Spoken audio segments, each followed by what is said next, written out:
Hi, everyone. Professor Chacon here on Chapter 18, Symbol, Compound, and Complex Sentence Types. I'm going to try to go through this one a little quickly, so if you're not quite sure, please just rewatch the video, go through the notes, and do the practice exercises in your textbook. Okay, click. There we go. So an introduction to sentence types. There are actually different sentence types. There's three main ones: simple, compound, and complex. And so it kind of gives you a hint that it starts out really simple and goes, to the complex.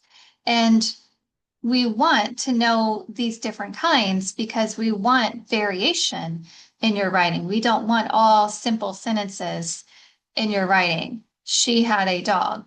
The dog had a name. The dog's name was Mindy. Mindy was a terrier. Mindy went to doggy daycare. I don't know, but you notice how that's all simple sentences and it's really boring. We use different sentence types so that we can kind of spice up our writing and make it more interesting for our reader, even if we are writing about something boring. Okay. So let's talk about simple sentences. It contains one independent clause. It has a subject, a predicate, and it may include prepositional phrases or modifiers. So it's obviously shorter, but it's still a complete sentence. So, for instance, the excited students cheered loudly. We do have actually a lot going on in this sentence, which I love, but it is short. The subject is excited students. And turn off my mouse real quick.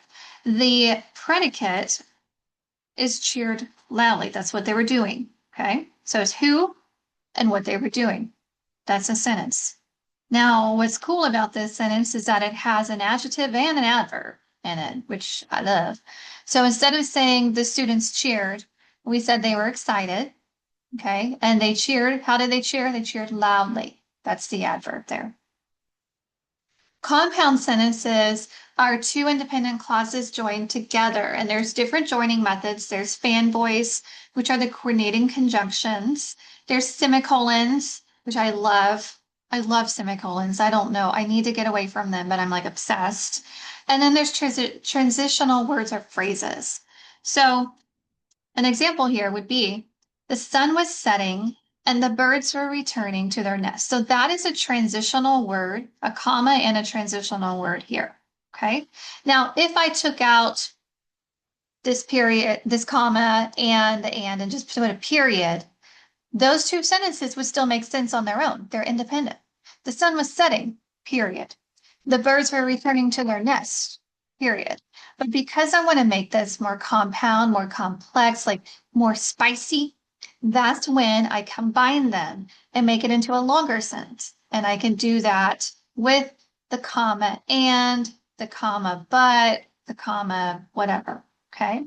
You could also do a semicolon. The sun was setting, semicolon. The birds were returning to their nests. You don't have to use a semicolon and a transitional word or phrase. Okay, you could just use the semicolon, which is why I love it.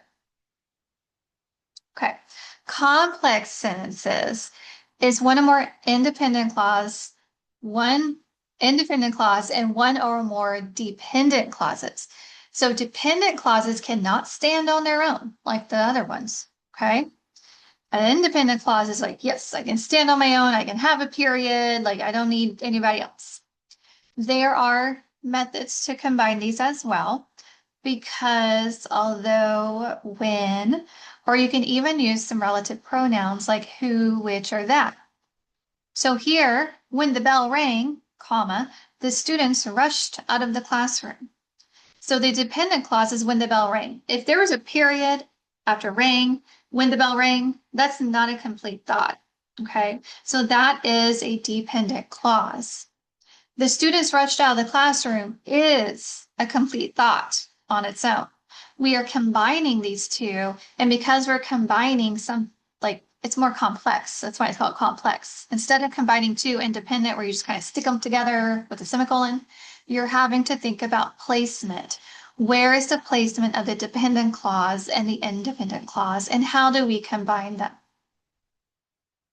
Okay, so talking about sentence components, like what makes a sentence, There is a subject, and it could be a person, place, thing, or idea.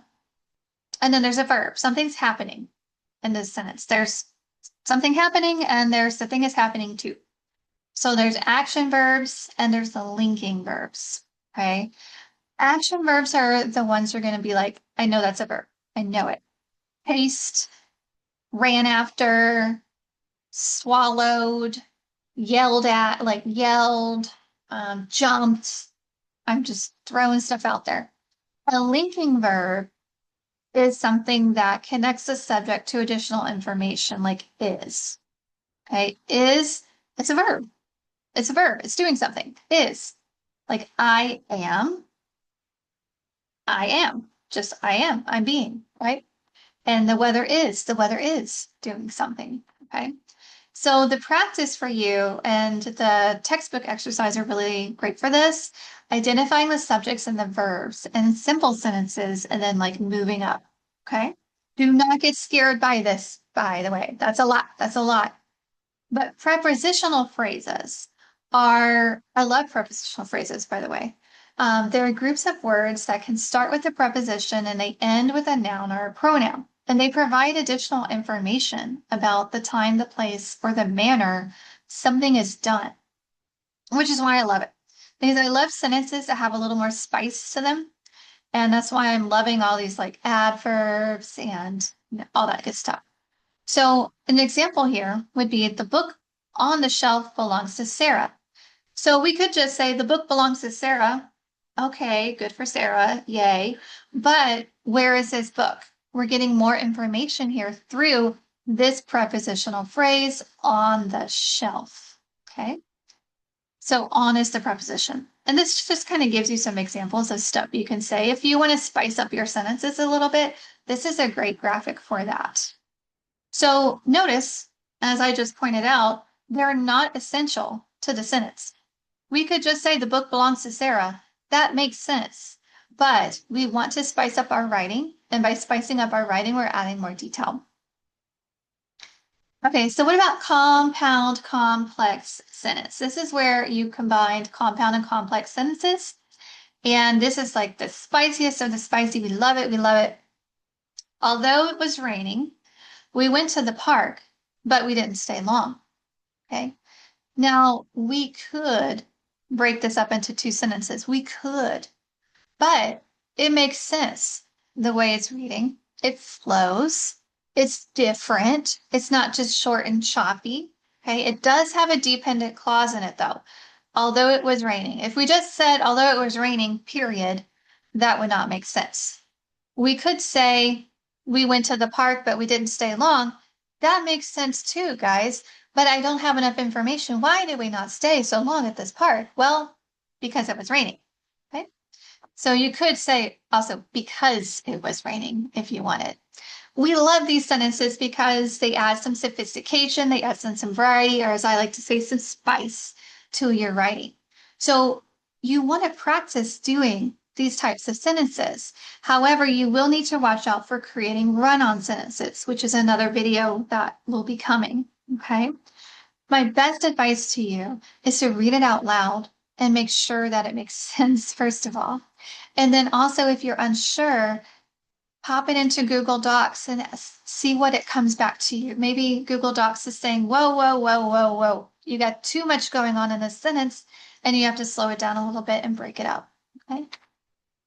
And so here we go. Sentence variety, putting it all together. Use a mix of sentences. Don't just use all complex compound because then I could get long-winded and it's like you're reading Charles Dickens. Don't use all simple because then it's like you're reading a Dr. Seuss. You want to be in the middle. Okay, so here's my example paragraph. The sun rose slowly. Birds began to chirp and the squirrels scurried about. As the morning progressed, the city came to life. People hurried to work while children made their way to school. The day had begun, bringing new opportunities and challenges. So your challenge is to identify the different sentence types in this paragraph. If you cannot do that by reviewing the notes I just gave you, then you want to make sure you do your exercises and the textbook. And if you still can't get it, then email me. Okay. And this is just a graphic to kind of help you organize. When when I was in school, I would like take these and I would make my own in my notebook, or however you use it, and I would do my own little graphics and notes. And so I thought this would be a really great way for you guys to do that. So practice and review. Remember, simple does not always mean bad. Simple has its place, right? Complex is not always better, but the variety of simple and complex and compound is what makes magic in your writing. And that is the end for me. Let me stop my share and I'll see you on the next one.